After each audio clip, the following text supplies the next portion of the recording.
बुलाकर जब उन्हें आवाज देते हैं, वो जैसे मिल्लत अपना समझकर हमें नवाज देते हैं। और एक शेर आखिरी उन लोगों के लिए सुनिए आप लोग, लेकिन उन लोगों के लिए गालिब का शेर है। गालिब का, आदमी चेहरा को साफ करे तो सब कुछ साफ हो जाएगा, दिल को साफ करे सब कुछ साफ हो जाएगा।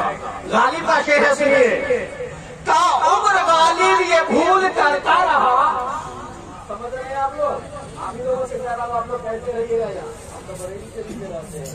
ता उम्र गालिब ये भूल करता रहा, भूल चेहरे पर था और आईना साफ करता रहा।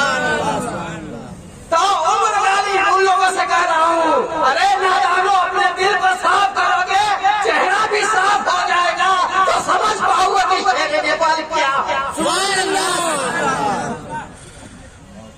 अपने दिल को साफ करो, चेहरा साफ हो जाएगा, और जब दिल चेहरा साफ हो जाएगा तो समझ में आ जाएगा कि हुजूर जैसे मिल्लत क्या चीज है। समझ गए ना आप लोग? इसी जुमलों के साथ मैं आपसे रुखसत होता हूँ। अस्सलामु अलैकुम व रहमतुल्लाह।